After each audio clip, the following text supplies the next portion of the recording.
Liberal Viewer presents. So, welcome to the April 3rd edition of Liberal Viewer Monday Media Mix-Up. Thanks for joining me. I'll be using the 11 best, most newsworthy clips from the Sunday morning news analysis shows from the big five corporate outlets of ABC, NBC, CBS, CNN, and Fox News, the so-called corporate media here in the United States, for which would be really informative media criticism and political commentary show for you all today. As you can see from the title of the video, the main topic is Russia committing genocide in Ukraine. And even up to a week ago, I was thinking that genocide might be an overreach, but I will explain to you after the political comedy as to why I think that it is a really open question. But before I get to the main topic and all the news summaries and the newsmaker clips, including Ukrainian President Vladimir Zelensky saying that Russia is committing genocide in Ukraine, and then I'll have some American newsmakers. I'll have the White House Chief of Staff Ron Klain. I'll have the U.S. Secretary of State Antony Blinken. I'll have, if you go down into the video description, I've put short summaries of all the clips, all 11 clips I'm using, and also there'll be some images I'm using to make my points, especially about genocide.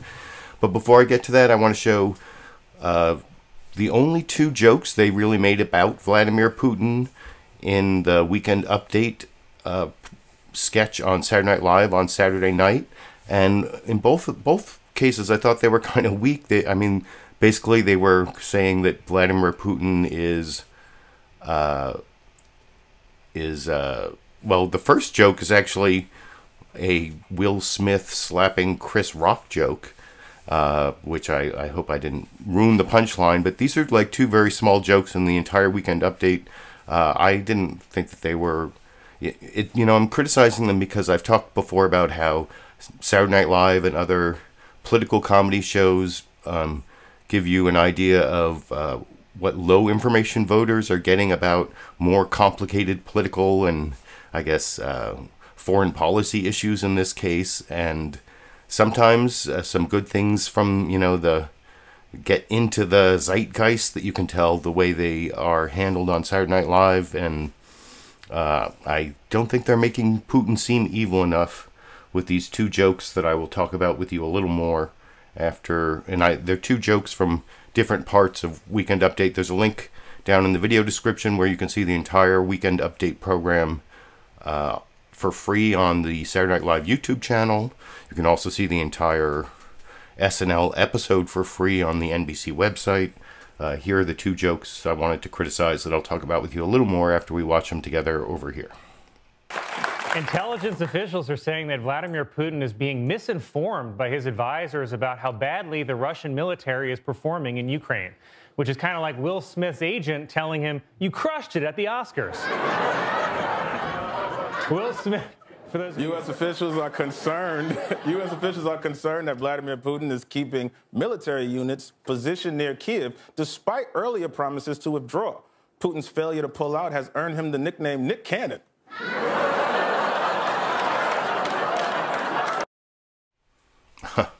So I don't know if you find those punchlines amusing, but and they're both, Saturday Night Live's been off for a while, and both those stories about Putin not getting good information and also Putin maybe lying about withdrawing from around Kyiv are kind of old stories. In fact, most of the news summaries I'll be showing you deal with how Russia is retreating and redeploying.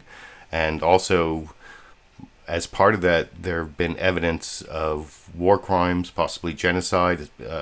Especially, you'll see a lot of images from the suburb of Kyiv, Bucha. B-U-C-H-A, I think that's how it's pronounced, Bucha. You'll hear several news stories about that. So both the stories were old on Saturday Night Live, and like I said, they just show. One joke was about Will Smith and the slap of Chris Rock, really. And I never even understood the story about a former KGB agent getting bad information, although you'll hear Masha Gessen respond to that question from Chuck Todd a little bit later. That's the newsmaker slash pundit that I forgot to mention earlier. But and then the Nick Cannon pullout joke that, like I said, that's just calling him a liar. Oh, should I get like my bonus? Oh, no, there goes. Sorry. Got distracted by my cat Dash over there. But now, so I wish that there were, especially those were the only two mentions really of Vladimir Putin, as I recall, in all of Saturday Night Live. I'm not even sure they did anything about it in the Cold Open, which was a Fox and Friends parody. That in that Weekend Update, there was a great parody, I thought, of Tennessee Senator Marsha Blackburn by Cecily Strong, who's a cast member I like a lot, and that's also, if you go to the Weekend Update link down in the video description, you can watch that part. But those were like two weak mentions of Putin in a time when I would hope that our political comedy zeitgeist was our political comedy zeitgeist was showing, or was really having us see that Dash is right here, having us see that Putin is, that what's going on in Ukraine is not just dishonest, it's brutal. There are war crimes going on. There's, genocide going on, as all, I guess, now I should argue that before I get to the news summaries where you see some of the evidence, but I want to give a hat tip or whatever to this Professor Eugene Finkel, whose thread I saw on this, talking both about here, I put a link to that thread, the Twitter thread, but here's part of it where he talks about the official legal definition of genocide, which is acts committed with intent to destroy in whole or in part a national, ethnical, racial, or religious group as such. And that definition comes from the Geneva Convention. That's like the official legal definition.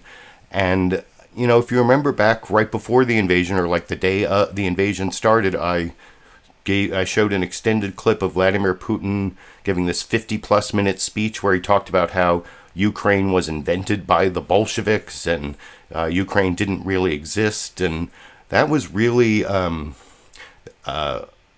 again, the Russians doubled down on that idea to the extent that, along with the massacres of civilians that we're seeing now, makes me think they really are trying to destroy the Ukrainian nation and even Ukrainian nationhood. The reason that I was a little skeptical of the genocide claim is because Ukrainians and Russians are really both ethnically the same. They're ethnically Russian. But there is a Ukrainian national identity, and there's certainly a Ukrainian nation state. And if you're saying destroying a nation is genocide in the definition, as it is, then what the other thing that Professor Finkel pointed out, and I saw some other common... Sorry about that interruption. I've been having some electrical problems with my battery, and I didn't realize my laptop wasn't plugged in, and so it died, and it's plugged in now, and everything's fine. But I apologize for that interruption, and I guess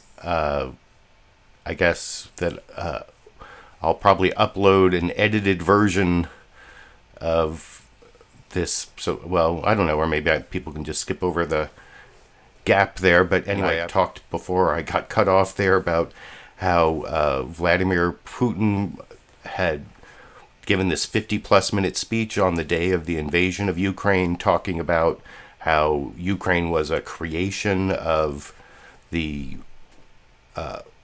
Bolsheviks in 1917 in the Soviet Union, that it didn't really exist, and that it maybe even shouldn't exist, and as part of decommunization, they should get rid of all the creations of the Bolsheviks, etc., etc. And I was saying that Russia really doubled down on that in this column on RIA Novosti, which is like the Russian international news agency or whatever, or information agency. So this is Russian-owned media, and this was also referred to by Professor Finkel in that thread. But I had heard other people refer to this, and I wanted to like read it firsthand, so I did a Google Translate of the Russian page, and there's a link down in the video description where you can read it. And I highlighted a few things from there that I think most of these were highlighted by Professor Finkel. Also, here you can see the name Ukraine apparently cannot be retained in the title of any fully denazified state entity in a territory liberated from the Nazi regime. This is a column titled "What to Do About Ukraine," and it talks about how, you know, they're all Nazis, and explains why the fact that they even have a national identity is kind of Nazi. That's basic. I mean, you can read the whole article yourself, but it does say there can't be a country called Ukraine. It also says in there denazification, which, you know, will inevitably also be de-Ukrainization, a rejection of the large-scale artificial inflation of the ethnic component of self-identification of the population of the territories of historical Little Russia and New Russia begun by the Soviet authorities. And you can see at the bottom of, I didn't highlight the bottom of that paragraph where it says it must be returned to its natural boundaries and deprived of political functionality. So that's pretty much the destruction of a nation. And then this is kind of chilling, this last part, especially with the news summaries I'm about to show you. There's this part here where they say the Bandera elite must be eliminated. Its re-education is impossible. And then the social bog, this is like the great masses of Ukraine, the social bog, which actively, if you read the rest of the article, that is, about how like the mass of the people supported the elite Nazis or whatever, which is ridiculous because Vladimir Zelensky has Jewish lineage. But anyway, let me finish this quote. So the social bog, which actively and passively supported it by action and inaction, must survive the hardships of the war and assimilate the experience of as a historical lesson and atonement for its guilt. So they're basically saying that the experience of this Russian invasion is like the punishment of the Ukrainian people for even supporting the idea that there should be a Ukrainian nation. Because if you read the article, that's like the basis of why they're Nazis, because they have like an ethnic identity as Ukrainians. So along with the news footage you're about to see and the definition of genocide I showed before I had my technical difficulties, which I apologize for again, what Putin said the day of the invasion, and then that article that you can read Google translated for yourself at the link down in the video description. I mean, I think that's a pretty strong case for this invasion of Ukraine by Russia as the destruction of a nation. And now I'm going to move on to the news stories here. First, I'm going to show you Richard Engel reporting from Ukraine, talking to Chuck Todd in the longest of the news summaries. As has been my practice since the beginning of the invasion of Ukraine, I'm only going to show you the anchor talking to the first reporter. Some don't even talk to one reporter this week. Some talk to multiple reporters, and I'll talk about that more as we juxtapose the news summaries, starting with the NBC News Meet the Press news summary that I will talk about with you a little more after we watch it together over here. Good Sunday morning. Have we reached a point in this war? Russia's announcement that it was pulling its forces from Kyiv increasingly looks more like an act of necessity than actual diplomacy. Ukraine has pushed Russian troops away from the capital city and other areas in the north as well. It's unlikely the Russians are suddenly scaling back its Kyiv offensive as a matter of goodwill. And more likely, they're having to reposition and resupply, focusing on the east, where they've had more success. Notably, Ukrainian attack helicopters managed to go on offense, fly 20 miles inside Russian territory, and hit a Russian oil depot, then return safely to Ukraine. A true embarrassment for the Russian military. As Ukrainian forces have reclaimed territory, they're finding not only the burned out wreckage of Russian tanks and equipment, but also the bodies of dead civilians, apparently murdered by Russian troops. President Zelensky also says the Russians have mined homes and equipment and even booby-trapped those dead bodies. The question now is, what does the next phase of this war look like? Russia's hopes for a lightning-quick victory have clearly failed. So, are we now in for a long, bloody war in the eastern part of the country? I'm going to talk to the Secretary of State, Antony Blinken, here in a moment. But we're going to begin with our chief foreign correspondent, Richard Engel, who is in Kharkiv, basically the largest city in the east there. So, Richard, big success for the Ukrainian military in and around Kyiv. Where do we go from here? Well, massive success from a military perspective, pushing out the Russian forces from the entire area, the entire region around Kyiv. But as Russian troops pulled back, and as you said, they're saying that this was, say, a withdrawal in order to allow diplomacy to have more success, they were pushed back, and it allowed Ukrainian troops to go in. But what they saw was evidence of atrocities. There were bodies on the street, many of them with their hands tied behind their backs, mass graves. It appears, according to witnesses, the president's office, the mayor's office, that some of them were shot at close range, execution style. They also described looting and rape. And these are consistent with witness accounts and victims accounts that we've been hearing in other battle locations, where there are these always seem to be accounts of rape, looting, and executions. Richard, is the Ukrainian military capable of going on offense and truly pushing the Russians out of the east as well? They went on the offense successfully in the north, and they are already on the offense here in the east. Every night for the last several nights here in Kharkiv, we've been hearing nonstop artillery fire coming out of this city, going into Russian positions in the nearby towns. They've already taken one town on the edge of Kharkiv, and they plan to take more.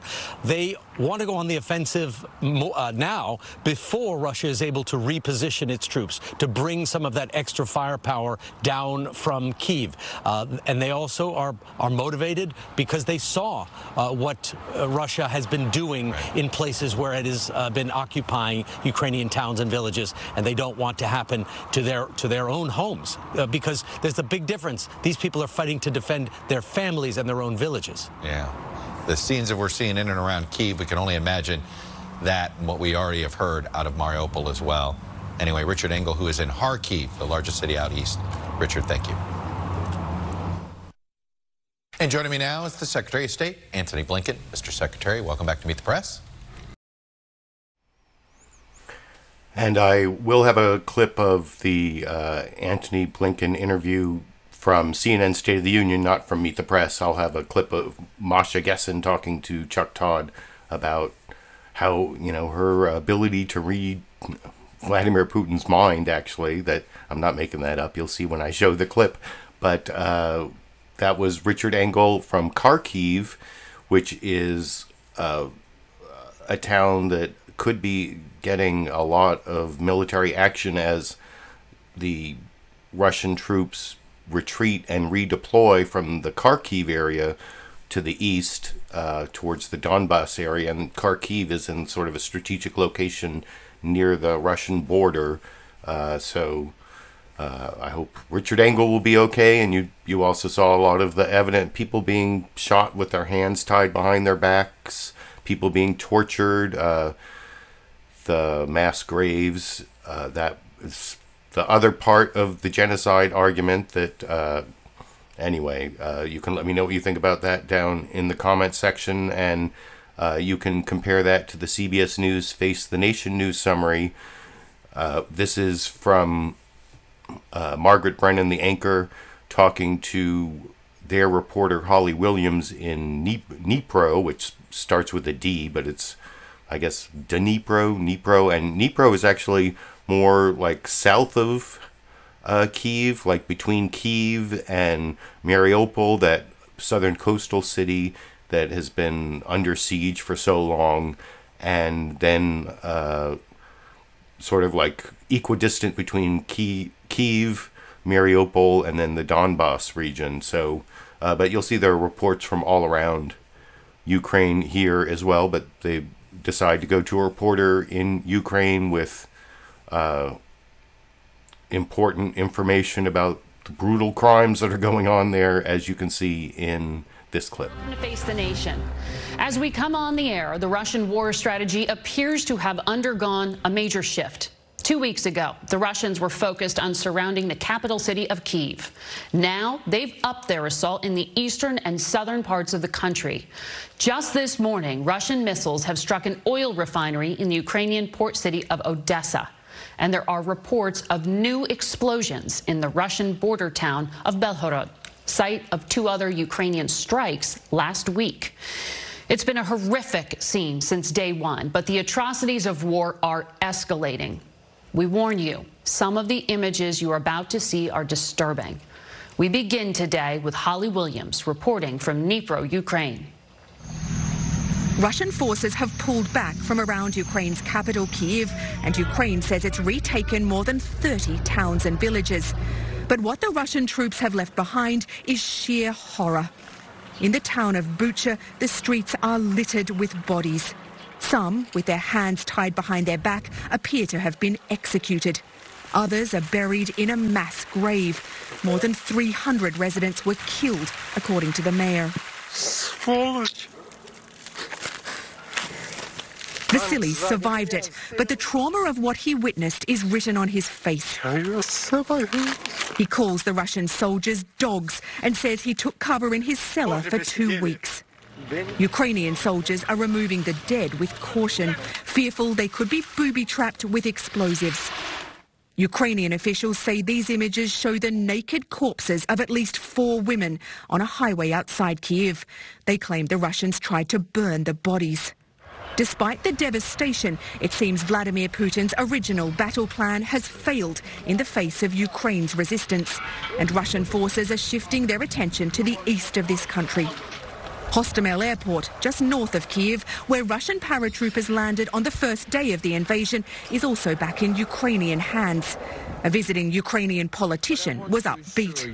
We will rebuild our country. We will rebuild our dream. Our country will be beautiful, prosperous, and Russia will pay for everything they did. But many parts of this country are still occupied. Ukraine says Russian forces opened fire yesterday on civilian protesters in the city of Energodar. And in the besieged city of Mariupol, bombarded for weeks by the Russians, around 100,000 people are thought to be trapped. Evacuation efforts are ongoing. The United Nations believes thousands may have died in Mariupol, but the true number can't be counted while the city is cut off and under Russian assault. A Ukrainian official said yesterday that a meeting between President Putin and Ukraine's President Volodymyr Zelensky was likely to happen soon. But today, Russia's chief negotiator shot that idea down. Margaret. Holly Williams, thank you. We go now to Ukraine's President Volodymyr Zelensky. He joins us from Kyiv, the capital of Ukraine. Good afternoon, sir. And I will have a clip of Volodymyr Zelensky answering questions about whether Russia is committing genocide. And if you're following down on the clip list, that's clip number 7. But I want to show you the rest of the news summaries. That was NBC and CBS. I guess the only criticism I might have of that news summary there would be that they had Holly Williams reporting from Dnipro, or Dnipro, I guess it's pronounced, and I had to look up where it was because they showed a map of Ukraine, but they didn't show the city that their reporter was reporting from. So I don't know, that's a minor criticism, but I wanted to point that out. And now let's juxtapose it to, well, we have 4 news summaries, then we've got the Fox News Republican propaganda. That's the clip after next. But first, let's look at the ABC This Week with George Stephanopoulos news summary, where you've got George Stephanopoulos talking to Terry Moran, and Terry Moran is reporting from Lviv, which is in western Ukraine near Poland. And there's a weird fact that you'll also hear from in the Volodymyr Zelensky interview about looting that Russians are doing. I apologize that, well, you just keep an ear out for something weird about looting from the Terry Moran news summary. I'm being attacked here. You get a live picture of Dash here. This is even better than a Dash clip at the end, although I do have a Dash. Dash wouldn't even come in at the beginning of the program, and yet here we have him continually. I don't know, does he want to be fed? Maybe that's it. But anyway, you can tell me, anyway, like I said, in the Terry Moran news summary with George Stephanopoulos here, listen to this weird fact about looting in Ukraine that will come up again in Vladimir Zelensky's interview, and I'll talk about that news summary a little more after I get rid of all this cat hair and watch the clip together with you here. Good morning and welcome to This Week. 5 weeks into Putin's invasion of Ukraine, is Russia losing the war? Russian forces appear to be retreating from Kyiv in the face of stiff resistance. But President Zelensky warned that they are leaving behind a catastrophic situation around Kyiv. He's bracing for more bloody fighting as the focus moves to the east. And overnight, Russian forces fired missiles on the strategic port city of Odessa. Senior national correspondent Terry Moran starts us off from Lviv. And Terry, we know Russian forces are pulling back from Kyiv. We don't know exactly what that means.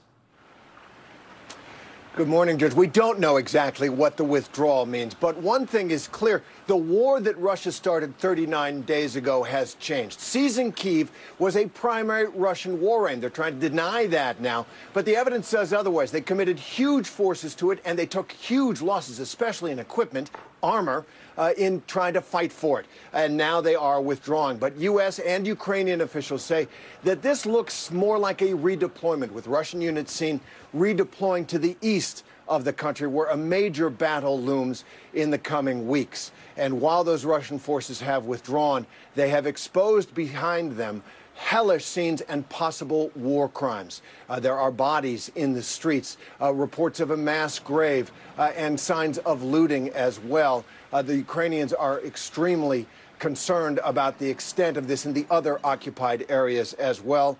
And then today, as you mentioned, a major attack in Odessa in the south. A missile attack that hit an oil refinery and 3 fuel depots, sending black smoke over that city, and a sign that no matter what happens here in the north, the Ukrainians are celebrating, this war is a long way from over. Terry, what more do we know about these atrocities in the wake of the retreat? Yeah, George, there is no question, as Human Rights Watch and as the Ukrainian prosecutors are saying, that there is significant evidence of possible war crimes. The mayor of Bucha, which is just a few miles outside of Kyiv, says there is a mass grave there with 300 bodies in it. Now, that needs to be confirmed, but there were also bodies evident on the streets, people with their hands tied behind the back, other evidence of war crimes, and extensive looting as well. There were armored trucks that had dishwashers and washing machines packed in them, perhaps heading back to Russia. It looks like this army was not just beaten in the field, but undisciplined. This is something that may have been part of the war plan. There were leaders of some of the communities north of Kyiv that were, it looks like, executed. And we have seen Russia targeting leaders, mayors in other communities as well, in an attempt to destroy the elite here as they hope to take over the country and dominate it. The Ukrainian armed forces are stymieing that right now, but it does look like these atrocities are a sign of something systematic. George? Just brutal. Terry Moran, thanks very much. The American public have generally approved of President Biden's handling of the war, but soaring gas prices and persistent inflation have created major problems for the president and his party as they head into the midterms. We're going to ask White House Chief of Staff Ron Klain about those challenges after this report from Chief Washington correspondent John Karl. This is a moment of consequence and peril for the world.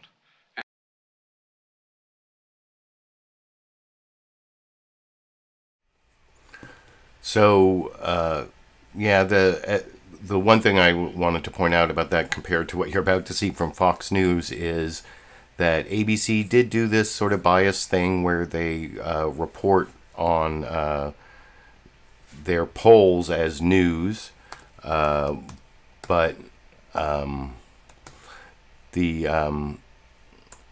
is it not here? Oh, I see. I made a mistake. what is going on here? So they went to Jonathan Karl to talk about their poll and about Biden's problems with the economy and the midterms coming up. But at least they started off with that Terry Moran report from Lviv talking about Ukraine, which is not what you're going to see from...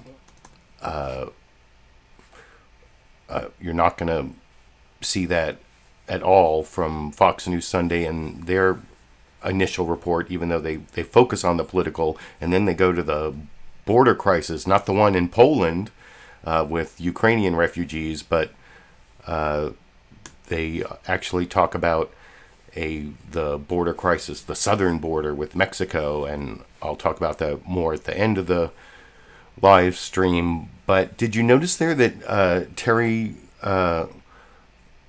Moran, when he was talking to George Stephanopoulos, he said, here, wait, let me.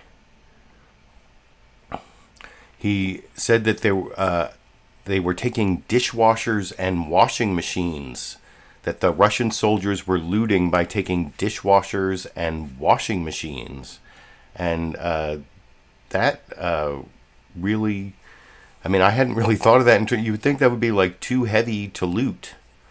But somehow that's that was a weird fact that I wanted you to remember that, because you'll hear it again from Vladimir Zelensky, and that's something strange, that surprising that people loot dishwashers and washing machines. But is that because you can't get them in Russia, or you're not going to be able to get them in Russia, or I don't know. Can anyone explain that? You can let me know in the comment section. And now I'm going to show you the non-news summary, I guess, the Fox News Sunday news summary, which is, Chris Wallace recently did a bunch of interviews promoting his new CNN Plus series, and he basically said that he had to leave Fox News because he couldn't agree with their news coverage anymore, or even abide their news coverage. And I showed how he's not the most even moderate, never mind liberal person. He is definitely a conservative, but I guess he has too much allegiance to the truth to be able to work for Fox News anymore.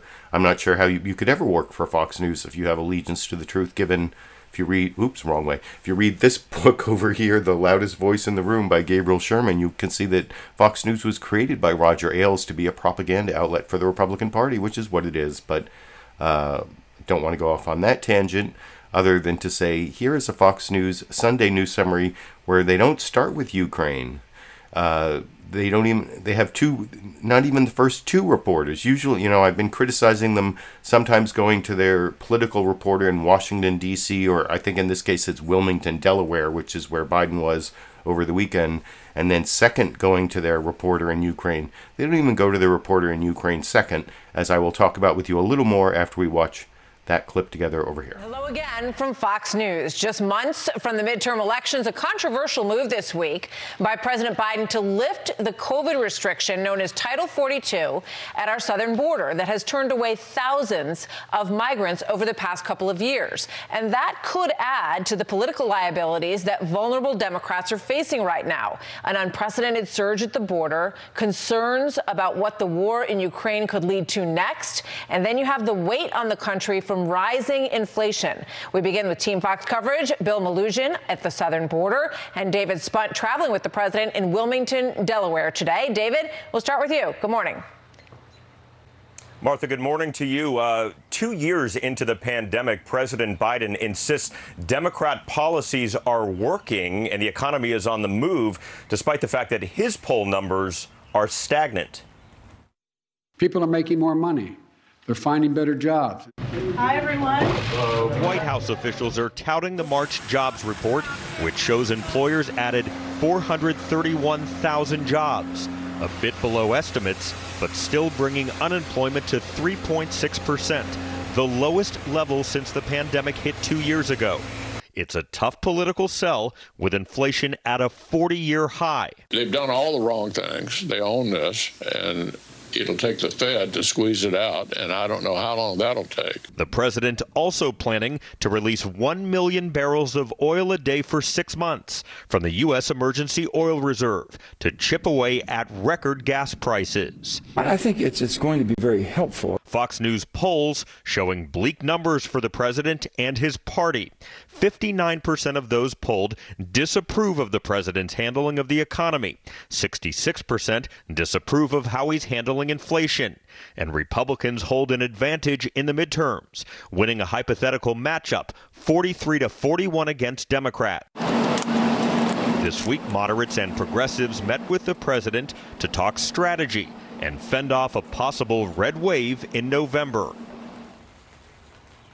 I mentioned progressives. It was at the urging of progressives that President Biden decided to roll back what you mentioned, Title 42. That is the policy that expels illegal immigrants crossing the southern border as soon as possible, citing the COVID pandemic. Martha? David, thank you very much. David Spunt reporting from Wilmington today. Now let's turn to Bill Malugin, who is on the southern border in Eagle Pass, Texas. Hi, Bill. DPS helicopter 116. You might be in upwards of 75 to 100. It's hard to get a count. Stunning helicopter video from Texas DPS paints a picture of the ongoing crisis at our southern border. Over one. Oh, they call it the crisis at our southern border. I guess maybe that's one step too far for Fox News Sunday. They won't actually show the little title underneath that all through the week on their news shows. They put under that footage, which is Biden's border crisis, and they're definitely trying to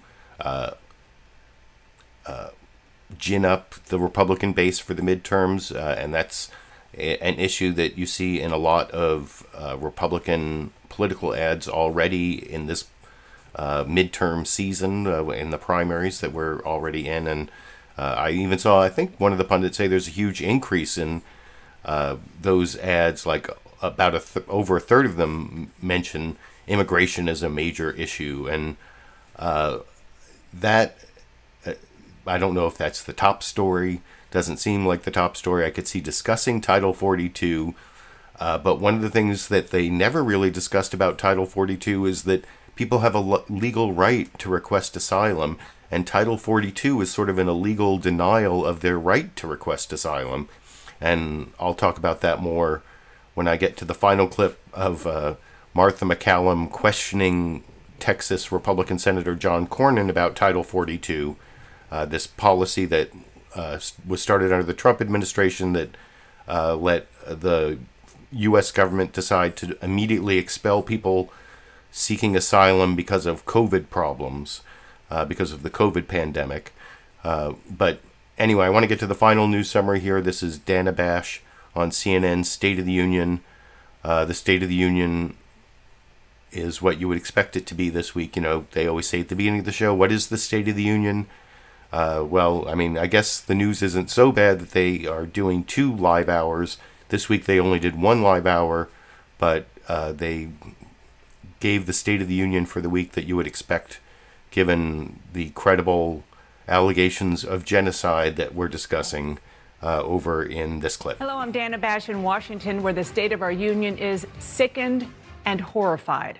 Gruesome new images out of Ukraine this morning as Russian troops pull back from the areas around Kyiv and reveal horrors that are shocking to the world. A warning, these images are disturbing. The bodies of at least 20 civilian men shot execution style and left lying amid rubble in the streets of Bucha outside of Kyiv, where a local official told the AFP they've already buried nearly 300 people in a mass grave. A Ukrainian presidential advisor says reports from nearby towns painted a similar, quote, post-apocalyptic picture of life under Russian occupation. U.S. intelligence sources tell CNN the pullback from Kyiv is part of a Russian shift to a narrower goal in Ukraine, that Russia is now aiming to take control of the Donbas regions in eastern Ukraine by early May.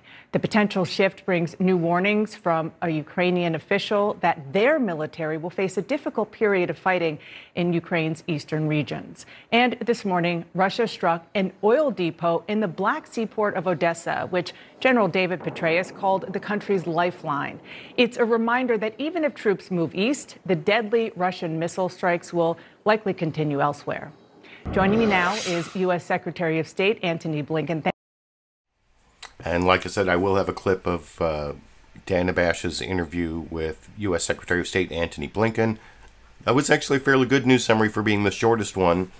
It also talked about the strike in Odessa that you saw in a couple of the news summaries. But I think when people talk about the Russian forces retreating and redeploying east, they don't also recognize that part of the greater Russia that Catherine the Great conquered includes Odessa and that southern strip, where I think there's a good chance Russian forces will also be trying to fight to cut off the Ukraine's access to the sea on the south and link up the Donbass region with Odessa to the west. Although I talked about the siege of Mariupol earlier, that's what's kind of stopping them. They can't really get past. So, I mean, Russia's kind of losing this war, which is before I decided to title this live stream with the question about genocide, I was actually going to say Russia is losing the war in Russia's losing the war in Ukraine, because that seems to be happening, and that's also seems to be kind of scary, because you don't want the Russians, or you don't want Vladimir Putin to feel like cornered with no way out, although that might not be happening, as I'll talk about a little more when we get to the Masha Gessen clip I talked about earlier. But now I actually want to get to the Vladimir Zelensky interview with Margaret Brennan. She asks him about genocide. My one criticism is doesn't bring up the definition of genocide that I was talking about earlier, the official legal definition of genocide from the Geneva Convention, which would be good context here. And you can see the entire interview. In fact, there are two different clips under Face the Nation in sources in my video description. You know, Face the Nation cuts up the whole program and uploads it for free to their YouTube channel. That's what's at the link under sources. But in addition to the broadcast interview of Vladimir Zelensky, they have the full 30-minute interview that they condensed down. I actually haven't had a chance to watch the whole 30-minute interview. I only watched the part that was broadcast. I was way delayed on my news shows yesterday because several of them were preempted by this mass shooting here in Sacramento, where I live, where like a dozen people were killed Sunday morning as the bars let out at 2 a.m. in downtown Sacramento, really close to a place I go all the time, although not at 2 a.m. But anyway, I don't want to go off on that tangent, and it's not as big as a news story as hundreds of people in mass graves in Bucha in Ukraine, although, I mean, I guess all stories are relative, and sometimes the ones that are closer seem bigger than the ones that are farther away. But anyway, here's Vladimir Zelensky. This is just a 3-minute clip. This includes one of the two references he made to Russians looting washing machines, which I talked about earlier from the Terry Moran news summary or news report. Here's Vladimir Zelensky talking about genocide and the looting of washing machines on CBS News Face the Nation yesterday over here. The images you're talking about have been described by leaders around the world as horrific. The mayor of Kyiv used the term genocide. Your vice prime minister is asking if this is fascism or genocide in terms of what has been left around Kyiv. Do you feel that the world will actually make good on this promise to hold Vladimir Putin to account for war crimes?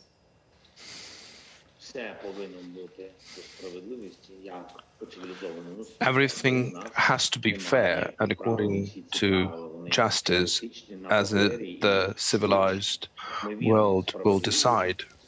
We believe in justice, in the justice of the Western world, and therefore the question is not only about the leader of Russian Federation. We wouldn't think that it would be fair to take only him. I think all the military commanders, everyone who gave instructions and orders, should be punished adequately. The adequate punishment to these people is difficult to be achieved. It has to be done according to the law, and what they have done, and I want to apologize to you and to those people who are watching us now, but for some things that they have done, when we find people with hands tied behind their back and decapitated, such things I don't understand, I don't comprehend. The kids who were killed and tortured, so it wasn't enough just to kill for those criminals.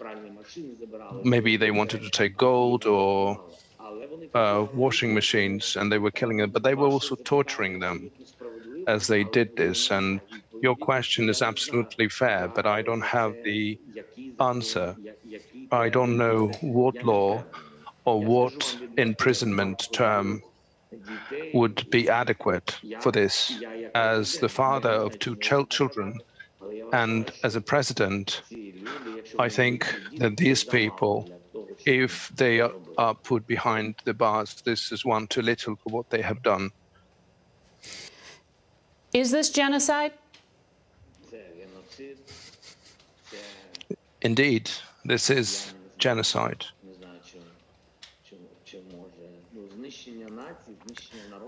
The elimination of the whole nation and the people. We are the citizens of Ukraine. We have more than 100 nationalities. This is about the destruction and extermination of all these nationalities. We are the citizens of Ukraine, and we don't want to be subdued to the policy of Russian Federation. And this is the reason we are being destroyed and exterminated. And this is happening in the Europe of the 21st century. So this is the torture of the whole nation. So there you see Vladimir Zelensky asserting that Russia is committing genocide in its invasion of Ukraine, and based on my previous discussion, I think that makes sense. And like I said, I think it would have, that providing the definition of genocide might have provided more context for that questioning. And there you heard, that was only one of two mentions of the looting of washing machines. You heard Vladimir Zelensky talking about it, so that must be like a real thing that's going on that I don't quite understand. But anyway, the next clip is the interview of Secretary of State Antony Blinken on CNN State of the Union that I promised earlier. Dana Bash asking basically the same question, and Antony Blinken totally avoids the question. This is Russia committing genocide in its invasion of Ukraine, from the Secretary of State over here. So I want to start with those horrific images and reports from Bucha. What is your reaction, and do you see evidence here of crimes against humanity? Dana, you can't help but see these images as a punch to the gut. And look, we've said before Russia's aggression that we thought it was likely that they would commit atrocities. Since the aggression, we've come out and said that we believe that Russian forces have committed war crimes, and we've been working to document that, to provide the information that we have to the relevant institutions and organizations that will put all of this together, and there needs to be accountability for it. But I think the most important thing is we can't become numb to this. We can't normalize this. This is the reality of what's going on every single day as long as Russia's brutality against Ukraine continues. That's why it needs to come to an end. And the Ukrainian foreign minister said Russia aims to eliminate as many Ukrainians as they can. Beyond war crimes, do you see this as genocide? Look, we will look hard and document everything that we see, put it all together, make sure that the relevant institutions and organizations that are looking at this, including the State Department, have everything they need to assess exactly what took place in Ukraine, who's responsible, and what it amounts to. So actually, the White House National Security Advisor came out and said that they're not ready to say genocide yet. At the White House press secretary's press conference earlier today. I didn't get that clip, but you saw Antony Blinken avoiding it, kind of like the CBS News Face the Nation clip would have benefited from the definition of genocide that I showed earlier, I think. Then I have just a few more clips here before I finish up. And, I hear that people are having a lot of problems with the sync in the video, and there was that big gap. I think I may actually try to put together, because I have like 2 recorded versions, the one before the technical difficulty and the one after, and I think I might try to edit them together, which is probably going to take like an hour or so, and then upload it, which will probably take another hour. But instead of making this live stream, after the live stream, I usually make it public. Instead of that, I'll probably like premiere the edited version of this live stream and upload it, and premiere it and watch it again with live viewers as soon as I have it available. So we can all get together, and I can even participate in the comment section. And I apologize for all the technical difficulties and the fact that the audio is out of sync. So I thought I would let you know that. And if you're watching the recorded version or whatever, if that's already happened, then you already know what's happened. But the next clip is one of the most powerful officials in the federal government. Some people say the second most powerful after the president. This is the president's chief of staff, who's like the gatekeeper, who like decides what it is the president decides, like who gets to see him. I mean, at least when there's a functional chief of staff, I guess. But anyway, here is Ron Klain answering the question that I was originally going to use as the title of my video before I thought more about this genocide issue, and that's whether Russia is losing this war. And here you can see the White House Chief of Staff Ron Klain's answer to George Stephanopoulos on that issue over here. That coming up, but let's go to Ukraine right now. What do you make of this Russian retreat from Kyiv? Is Russia losing this war? Well, I think the Ukrainians are winning the war around Kyiv and in the northern part of the country. And that's tremendous credit to the fighting they've done and to the support that the United States and our NATO allies have provided them. We send weapons into Ukraine almost every single day. And the Ukrainian military, the Ukrainian volunteers, they're fighting this war, have shown their bravery, their tenacity, again, backed up by the generosity of the U.S. and our allies. But I think we have to be very clear. I think there's a lot of evidence that Putin is simply taking his troops out of the northern part of the country to redeploy them to the eastern part of the country, to relaunch a battle there. So I think there have been victories for the Ukrainians so far, but this war, sadly, is far from over.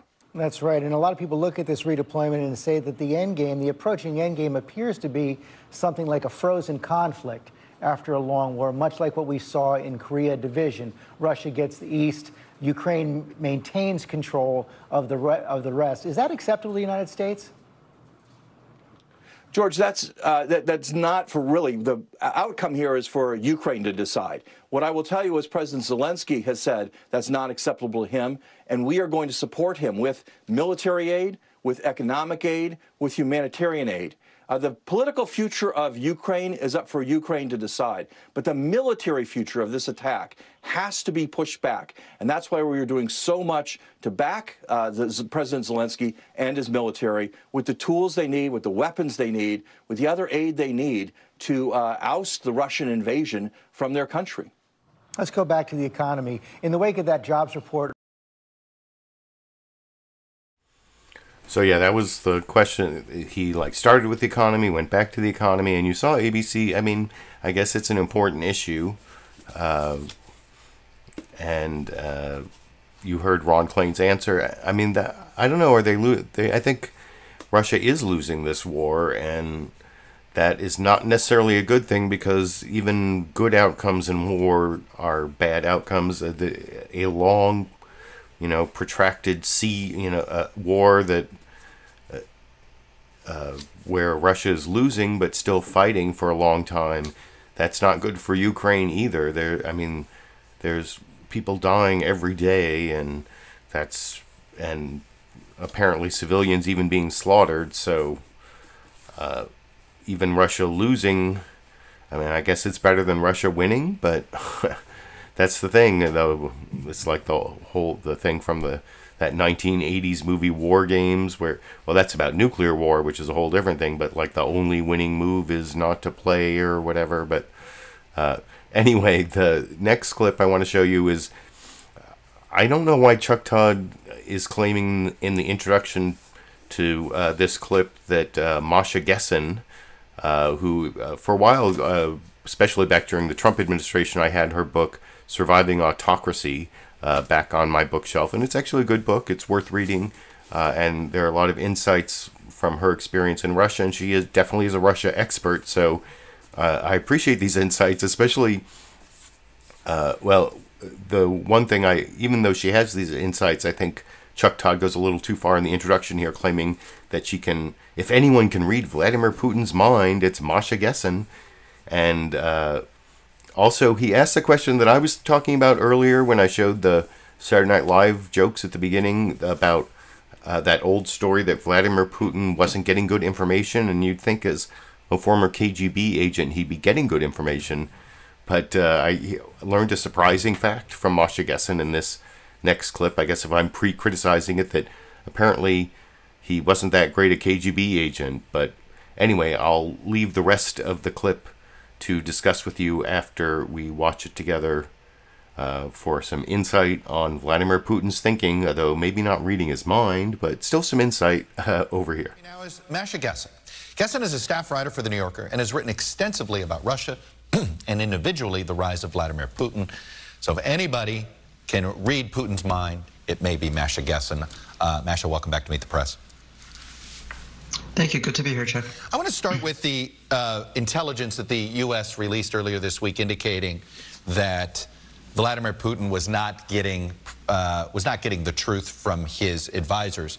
And while that portion of the intel seemed believable, what's not believable is that a former KGB agent would somehow be in the dark unless they've chosen to be in the dark. What do you make of these reports? Well, Vladimir Putin was never an extraordinary KGB agent, and he has been a tyrant for longer than he was a KGB agent. Dictators do tend to become isolated, and they become isolated not because they choose to become isolated, although I think that has happened with Putin as well, but because their aides are afraid to be messengers of bad news. This is clearly what's happening with Putin. It's not news. It's been happening for a long time, and it's been exacerbated because of his isolation during COVID. But Chuck, I agree with you that at this point, if Putin is not seeing the footage from Bucha, from the outskirts of Kiev, where retreating Russian troops have left the bodies of civilians with their hands tied behind their backs, littering the streets, where they have left mass graves of civilians with their hands tied behind their backs, anybody who doesn't see that footage is choosing not to see it. I want to ask you about negotiating with Putin, and if President Zelensky called you up and asked for some advice, what would you say? And before you answer that question, I want to play for you what former Ukrainian President Poroshenko said to me earlier this week on sort of his 3 rules for negotiating with Putin. Take a listen. Please, don't trust Putin. I am the president who have a negotiation with Putin for 5 years. He never keeps his words. Point number 2, don't be afraid of Putin. And point number 3, Ukraine never give up, and the territorial integrity of Ukraine cannot be the part of any compromise. First, good advice, and what would you add? Excellent advice. What I would add is actually not advice, it's an observation that, Petro Poroshenko, the last president of Ukraine, and Volodymyr Zelensky are very different politicians in a country that was fairly polarized before the war, and where people held vastly different political positions depending on whether they supported one or the other. And what you're seeing is what happens to a country that's actually united in a true people's war. war, where what you see the former president say is probably exactly what the current president would say, and exactly the advice that he should be following. What should we make of the reports of the polling that came out, I'm sure you saw it over the last couple of days, that indicated Putin's approval rating has actually gone up, that after what appeared to be some consternation about what he was doing, there is a rally around him effect taking place. And I'm curious, is this because those that are educated are bailing the country and leaving, and essentially those that are left, a la what happened in Venezuela, your Cubas of the world, and those that are left have to support him because they have no other choice? Russia at this point is a totalitarian society. That is a society where the regime survives by terror.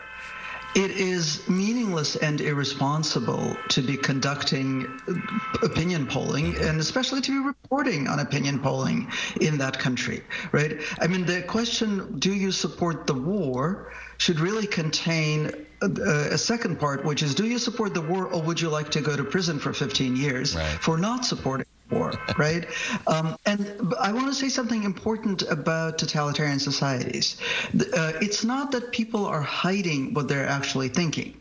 It's that in conditions of terror, people can't even form their own opinions. After Putin, first of all, So one of the things about that clip that I didn't mention before I showed it, and you kind of heard it in the background when Masha Gessen was talking, there's this horn honking. It starts like partway through, and then it continues honking, and he asked her another question there about, you know, whether we should hope that Putin's going to be overthrown since he's showing weakness, and Russian leaders who show weakness and especially military failure don't last very long in Russian history, and she actually says that may not be true. And if you want to know more about why you shouldn't trust public opinion polls, but shouldn't expect Russians to overthrow Putin, like I said, you can read her book here. But even in that next question, that honking horn is that there's someone honking their horn the entire time.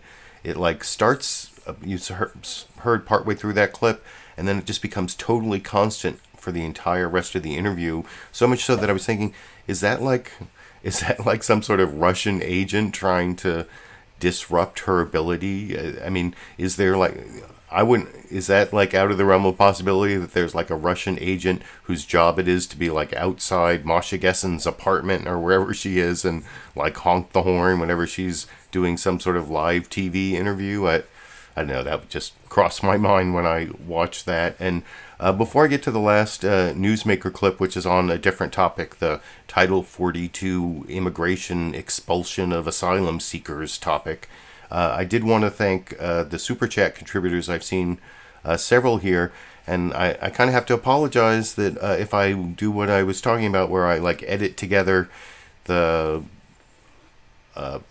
recorded, the part of this, or the program that I've recorded and then re-upload it, all the live commentary will be gone. I'll like get new live commentary with whoever shows up for that premiere video, that premiere upload, and so I apologize to all the live viewers your live comments will be lost with this video will remain unlisted, and especially the Super Chat contributions. I saw Matthew at the beginning, Tom Trask, and then multiple Super Chat contributions from Lulu Girl, talking about the dash cam or maybe a new puppy, and then also asking about this book from Elie Mystal that has been behind me here, the Allow Me to Retort. But I actually haven't, sometimes when I get new books I put them up there before I have a chance to read them, and I have not had a chance to read Allow Me to Retort. But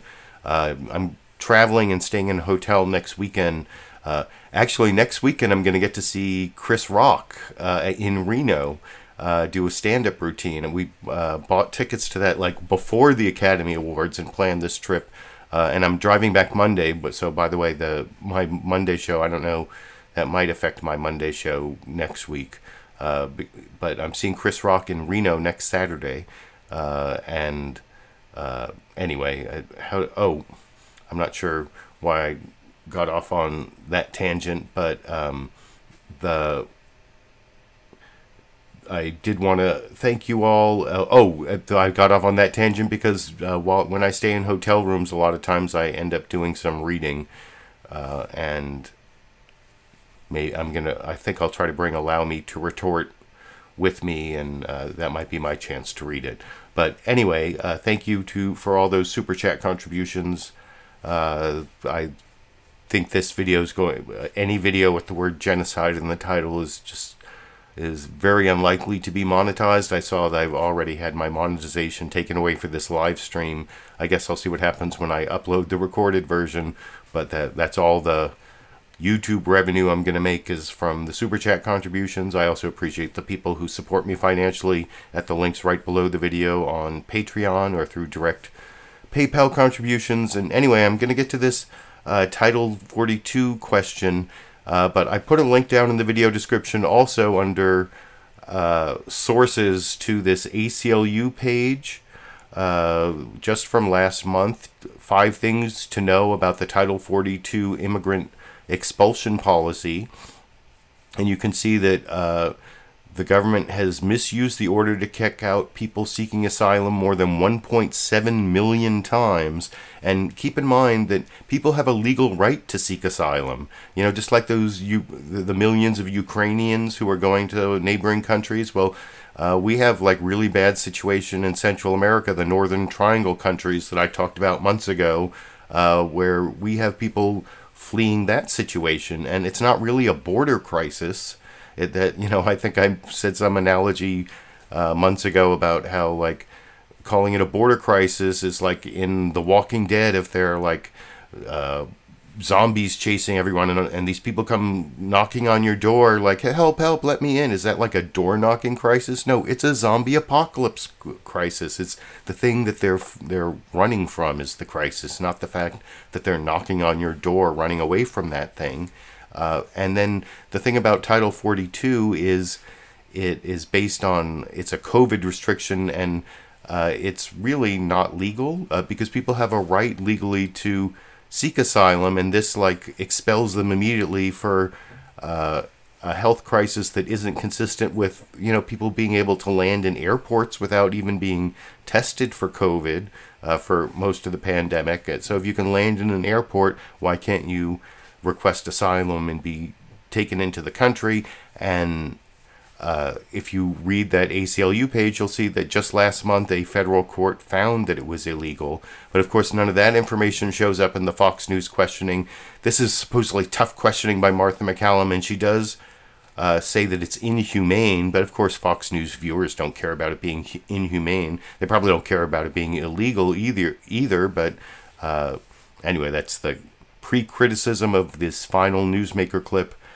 Martha MacCallum pretending to be confrontational in her interview with John Cornyn, but he talks about enforcing our laws, and no one ever brings up that people have a legal right to request asylum.